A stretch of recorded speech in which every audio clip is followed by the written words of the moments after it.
अस्सलामु अलैकुम वरहमतुल्लाहि वबरकातुह। अल्हम्दुलिल्लाहि वहदा वस्सलातु वस्सलामु अला मन ला नबिय्य बअदा।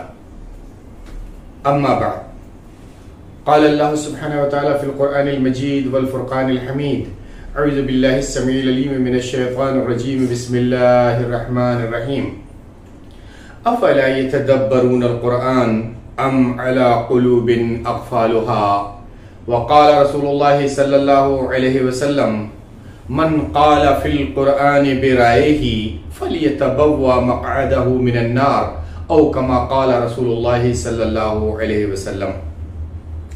तमाम किस्म की हम्दो सना, किब्रियाई और बड़ाई उस रब्बुल आलमीन के लिए लायक व ज़ेबा है जिसने हमें इस दुनिया में वजूद बख्शा जबकि हम कुछ भी चीज़ ना थे। हमारे देखने के लिए आंखें, सुनने के लिए कान, बोलने के लिए होठ और जुबान, सोचने और समझने के लिए दिल और दिमाग अता फरमाया। अल्हम्दुलिल्लाह, आज बतारीख 7 नवंबर 2023 मकतबा मिसबाहुल इस्लाम इस अहमदाबाद की सरजमीन पे हम सामईन और नाजरीन और हाजरीन आप सबका इस्तकबाल करते हैं। अल्लाह वहदहू ला शरीक से दुआ है कि अल्लाह वहदहू ला शरीक मुझे हक कहने, आप सबको हक सुनने और हम सबको हक पर अमल करने की तौफीक अता फरमाए। आमीन वल्हम्दुलिल्लाहि रब्बिल आलमीन।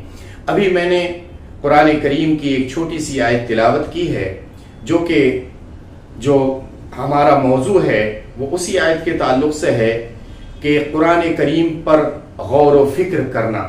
अल्लाह वहदहू ला शरीक से दुआ है कि अल्लाह वहदहू ला शरीक मुझे हक कहने, आप सबको हक सुनने और हम सबको हक पर अमल करने की तौफीक अता फरमाए। मैंने जो कुरान करीम की आयत तिलावत की है इसका मफहूम इस तरह से है कि अल्लाह वहदहू ला शरीक ने इन इंसानों को मुखातिब करते हुए सवालिया अंदाज में इरशाद फरमाया, अफला यतदब्बरूनल क़ुरआन, क्या ये लोग कुरान करीम पर गौर नहीं करते?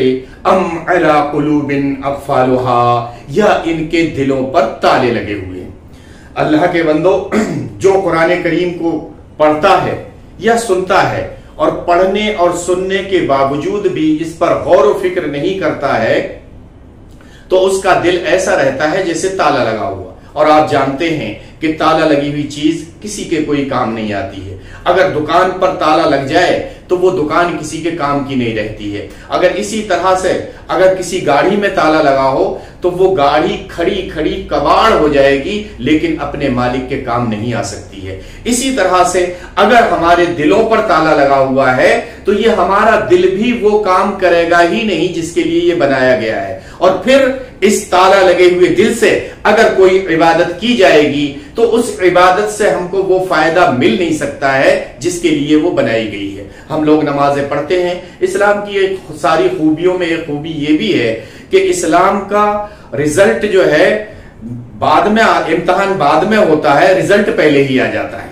किसी भी चीज को आप चेक करना चाहें तो आप चेक कर सकते हैं। अपनी इबादत जो आप करते हैं उनको भी आप चेक कर सकते हैं कि मेरी इबादत से मुझको वो फायदा पहुंच रहा है या नहीं जिसके लिए ये बनाई गई है। और आइए मैं एक कुरान की आयत पढ़ता हूं और हम सब अपनी इबादत, अभी जो नमाजें पढ़ी थी हमने, हम उनको चेक कर सकते हैं कि ये नमाजें हमारी क्या फायदा पहुंचा रही हैं हमको या नहीं पहुंचा रही हैं। यानी नमाजों से हमको वो फायदा मिल रहा है जिसके लिए ये बनाई गई है या नहीं मिल रहा है। अल्लाह वहदहू ला शरीक ने इरशाद फरमाया, इन्नस्सलाता तन्हा अनिल फहशाई वल मुनकर, यकीनन हमारी ये नमाज हमको बुराई और बेहयाई से रोक लेगी। अब अगर हम नमाज भी पढ़ते हैं और झूठ भी बोलते हैं, नमाज भी पढ़ते हैं चुगली भी करते हैं, नमाज भी पढ़ते हैं गीबत करते हैं, नमाज भी पढ़ते हैं झूठ बोलकर और लोगों को ठगते हैं, और नमाज भी पढ़ते हैं धोखाधड़ी करते हैं, नमाज भी पढ़ते हैं कम तोलते हैं, नमाज भी पढ़ते हैं और मिलावट करते हैं, नमाज भी पढ़ते हैं और शादियों में जहेज भी लेते हैं, नमाज भी पढ़ते हैं विरासत का माल भी खाते हैं, तो फिर मान लो कि हमारी ये नमाज हमको वो फायदा नहीं पहुंचा रही है जिसके लिए ये बनाई गई है। अगर वो फायदा पहुंचाती तो हमको हमारी नमाज हमको बुराई और बेहयाई करने ही नहीं देती। फरमान रब्बुल आलमीन का है। और कहा यह है रब ने कि इन्न सलाता, यकीनन हमारी ये नमाज, इन्न सलाता तन्हा अनिल फाहशाई वल मुनकर, कि यकीनन ये नमाज बुराई और बेहयाई और नाफरमानियों से रोक लेगी। लेकिन हमारी नमाज ने नहीं रोका, तो इसका मतलब है कि हमारे दिलों पर ताले लगे हुए हैं। और अगर दिल पर ताला लगा हुआ है तो अल्लाह के बंदो, अभी वक्त है, इस दिल के ताले को खोलो, वरना बाद में पछताने से कोई फायदा नहीं होगा। क्योंकि इसके ताला खोलने की चाबी सिर्फ अल्लाह वहदहू ला शरीक ने कुरान करीम पर तदब्बुर करना, उसको गौर व फिक्र उस पर करना, यही कुरान करीम को तदब्बुर और गौर व फिक्र ही दिल के ताले को खोलने की चाबी है। तो अगर आपको अपने दिलों के ताले खोलना है तो कुरान करीम को पढ़िए और तर्जुमे के साथ पढ़िए, ताकि तुम्हारे दिलों के ताले खुलें और हमारी हर इबादत से हमको वही फायदा पहुंचे जिसके लिए ये बनाई गई है। और एक बात और याद रखना, जो नमाज हमारी अगर अल्लाह के कहने के मुताबिक हमको बुराई, बेहयाई और नाफरमानियों से नहीं रोक सकती है, तो फिर यकीन माने कि वो नमाज हमारी आखिरत में भी हमको कोई फायदा नहीं पहुंचा सकती है। इसलिए आपके लिए जरूरी है कि कुरान करीम का तर्जुमा पढ़ें। देखिए, हमारे यहां कहते हैं कि नबी करीम सल्लल्लाहु अलैहि वसल्लम शफाअत करेंगे, इसमें कोई शक नहीं है कि हमारे नबी सल्लल्लाहु अलैहि वसल्लम शफाअत करेंगे। शफाअत का मुनकर मुसलमान हो ही नहीं सकता है। लेकिन अल्लाह के बंदो, जो नबी शफाअत करेंगे, कभी आपने सोचा कि वो हमारी शिकायत भी कर सकते हैं? हाँ, शिकायत करेंगे, और शिकायत कुरान करीम के ताल्लुक से ही होगी। सुने रब का फरमान, अल्लाह वहदहू ला शरीक ने इरशाद फरमाया, वक़ाल रसूल, और रसूल ये कहेगा, वक़ाल रसूल या रब्बी, ऐ मेरे रब, इन्ना कौम इत्तखज़ू हाज़ल कुरआन महजूरा, ये मेरी कौम थी जिसने के इस कुरान करीम को पसे पुश्त डाल दिया था। ये मेरी कौम थी। अल्लाह के बंदो, रब के साथ साथ अपने नबी की नाफरमानी से बचो। अपने नबी सल्लल्लाहु अलैहि वसल्लम की अगर आपकी और मेरी अगर शिकायत कर दी आप सल्लल्लाहु अलैहि वसल्लम ने क़यामत वाले दिन, तो याद रखना फिर हमको जन्नत में ले जाने वाला कोई नहीं है, सीधे जहन्नम में जाएंगे। और शिकायत तो वो क़यामत वाले दिन होगी ना। हम फेल तो पहली ही मंजिल में हो जाएंगे, जो पहली मंजिल है, और पहली मंजिल कब्र है। आप जानते हैं कि कब्र में कितने सवाल होते हैं, आप जानते हैं, आपको मालूम है कि कब्र में कितने सवाल होते हैं। मारूफ है कि कब्र में 3 सवाल होते हैं, लेकिन आप जानते हैं कि ये 3 सवाल, क्योंकि हम दुनिया में जो लोगों ने कानून बनाए हैं, ये भी कुरान हदीस से ही बनाए हैं। आप जानते हैं कि दुनिया में जो है लोगों ने जो तरीका बनाया है, पहले पिरी होता है फिर मेन होता है। ऐसे ही हमारा ये जो पिरी और मेन बनाया गया, ये भी कुरान हदीस को ही देखकर बनाए गए हैं। क्योंकि नबी करीम सल्लल्लाहु अलैहि वसल्लम ने जो सवाल बताए हैं कि कब्र में ये सवाल होंगे, तो ये 3 सवाल मारूफ हैं। लेकिन जो इनमें पास हो जाएगा, और आप और हम तो सब पास होने वाले हैं, जो फेल हो गया वो तो जहन्नम में गया। लेकिन जो पास होने वाले हैं, तो वो पास होने वालों से फिर एक सवाल और होगा। जब वो पास हो जाएंगे तो फिर उनसे पूछा जाएगा कि तुझे कैसे पता चला कि तेरा रब अल्लाह है, तुझे कैसे पता चला कि तेरा दीन इस्लाम है, तुझे कैसे पता चला कि तेरे नबी मोहम्मद सल्लल्लाहु अलैहि वसल्लम है, तुझे कैसे पता चला, ये पूछा जाएगा। और ये चौथा सवाल होगा, ये पूछा जाएगा। और जिसने चौथे सवाल का इसका जवाब सुने कि जवाब क्या होगा, वो कहेगा, क़राअतु किताब अल्लाह, मैंने अल्लाह की किताब पढ़ी, फ़आमनतु बिही, फिर मैं उस पर ईमान लाया, व तसद्दक़तु, और मैंने तस्दीक की कि ये सच्ची किताब है। अब बताएं अल्लाह के बंदो, जिसने कुरान करीम को नहीं पढ़ा है तो वो जवाब कैसे देगा? मैं आपसे ये सवाल करता हूं कि अगर आपने कुरान करीम को नहीं पढ़ा है, हाज़रीन और नाज़रीन और सामाईन, सबसे मेरा सवाल है, सबसे मैं सवाल करता हूं, और इस यूट्यूब के जरिए आपसे सवाल करता हूं कि आप ये बताएं कि हमारा जो है जब सवाल किया जाएगा तो हम उसका जवाब कैसे देंगे? जिसने कुरान करीम को नहीं पढ़ा है, अपनी जिंदगी में एक बार भी नहीं पढ़ा है, वो कैसे जवाब देगा? जवाब तो यही होगा, क़राअतु किताबुल्लाह, इसके अलावा कोई दूसरा जवाब हो ही नहीं सकता। क्योंकि नबी करीम सल्लल्लाहु अलैहि वसल्लम की बात तो झूठी नहीं हो सकती। नबी सल्लल्लाहु अलैहि वसल्लम ने जो फरमा दिया है वो हक है, उसमें कोई चेंजिंग नहीं हो सकती उसमें। और एक बात और ध्यान रखना, अगर हमने अल्लाह की बात नहीं मानी, उसके जितने गलत नताइज होंगे उससे ज्यादा बुरे नताइज उसके होंगे जो नबी करीम सल्लल्लाहु अलैहि वसल्लम की बात को नहीं मानता है। हमें नबी की बात को भी मानना है। हमको यह यकीन होना चाहिए कि हमारे नबी सल्लल्लाहु अलैहि वसल्लम ने जो कुछ कह दिया है वो हक है और सच है। जब ये तीसरा सवाल का जवाब जो दे देंगे तो उनसे चौथा सवाल होगा।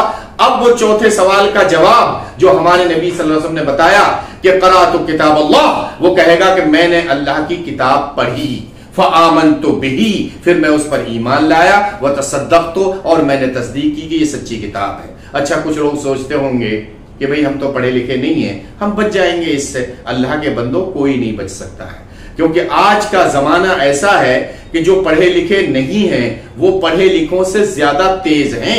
मोबाइल में देखो, अगर उनको अभी न्यूज देखना हो, कोई न्यूज देखना हो पूरी दुनिया की, तो 1 मिनट में निकाल लेगा, कुछ नहीं तो बोल के निकाल लेगा। अल्लाह के बंदो, अगर वो लिख के नहीं निकाल सकता है तो बोल के निकाल लेगा, तो फिर क्या कुरान को नहीं निकाल सकता है? कुरान में 114 सूरतें होती हैं, क्या इसके तर्जुमे को नहीं पढ़ सकता है? 114 सूरतें अगर वो चाहे तो सीरियल वाइज पूरे कुरान को सुन सकता है। 114 सूरतें होती हैं, पूरे कुरान को सुन सकता है, और सुनने के बाद फायदा तो तभी होगा जबकि वो अपनी जबान में सुनेगा। गौर व फिक्र तो तभी करेगा जब वो अपनी जबान में सुनेगा, और जब अपनी जबान में नहीं सुनेगा तो उस पर गौर व फिक्र कैसे करेगा, किस तरह से करेगा, उसका क्या तरीका है, आप मुझे बता दें। दूसरी बात, जब मैंने कहा कि जवाब यही होगा, इसके अलावा कोई जवाब हो ही नहीं सकता, वो कहेगा क़राअतु किताब अल्लाह, मैंने अल्लाह की किताब पढ़ी। अब ये बताएं कि जिसने नहीं पढ़ी है, अपनी जिंदगी में कभी कुरान को नहीं सुना है, वो जवाब कहां से देगा? अल्लाह के बंदो, अल्लाह से डरो, अपनी आखिरत की फिक्र करो, और इस कुरान करीम पर गौर व फिक्र करो, इस पर तदब्बुर करो, इस पर, ताकि दिलों के ताले खुलें। और जब दिलों के ताले खुलेंगे तो हमारी सारी इबादतें इंशाअल्लाह मुकम्मल होंगी, और हमारी इबादतों से वही फायदा मिलेगा जिसके लिए ये बनाई गई हैं। और इसके लिए जवाब जो आप सोचते होंगे कि इसका क्या, कैसे हम जवाब देंगे, पढ़े लिखे नहीं हैं, तो जो पढ़ा लिखा नहीं है वो इसको सुन सकता है, और सुनने के बाद इसका जवाब दे सकता है कि अल्लाह वहदहू ला शरीक ने हमको क्या बताया है और कैसे बताया है, और नबी सल्लल्लाहु अलैहि वसल्लम ने जो सवाल का जवाब बताया है तो वो जवाब यही होगा, फिर हम कैसे जवाब देंगे। एक तरीका है बचने का, अगर आप पढ़ नहीं सकते हैं तो आप इसको सुन सकते हैं, सुनकर जवाब दे सकते हैं इसका। अगर आप पढ़ नहीं सकते हैं तो सुनकर जवाब दे सकते हैं, और सुनकर जवाब देना, इसकी दलील कहां से है? दलील कुरान में भी है और दलील हदीस में भी है। नबी करीम सल्लल्लाहु अलैहि वसल्लम ने इरशाद फरमाया, जब आप सल्लल्लाहु अलैहि वसल्लम पर वही नाजिल हुई तो जिब्रील अलैहिस्सलाम आए और उन्होंने आपसे कहा इक़रा, पढ़ो। तो आपने जवाब किसी तख्ती पर लिखा हुआ नहीं पढ़ा था, कहीं लिखा हुआ आपको नहीं दिखाया था जिब्रील अलैहिस्सलाम ने कि इसको पढ़ो, बल्कि आपने कान से सुना और कान से सुनने के बाद जवाब दिया।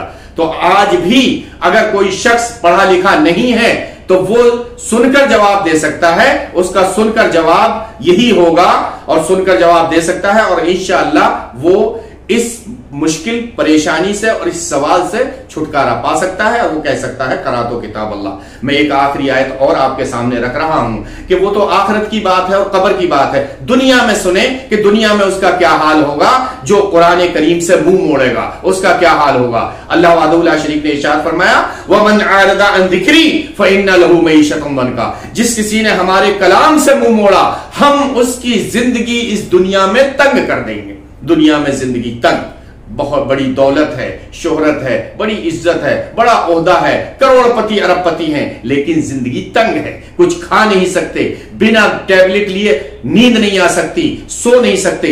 अल्लाह के बंदो, कभी सोचा ये जिंदगी आपकी किसने तंग की? ये उसी रब ने जिंदगी तंग की है जिसने कहा कि वमन आरदा अन ज़िक्री, कि जिस किसी ने मेरे कलाम से मुंह मोड़ा, वमन आरदा अन ज़िक्री फ़इन्न लहू मईशतन दंका, हम उसकी जिंदगी इस दुनिया में तंग कर देंगे। दुनिया में जिंदगी तंग, व नहशरुहु यौमल क़यामत आमा, और क़यामत वाले दिन उसको अंधा करके उठाएंगे।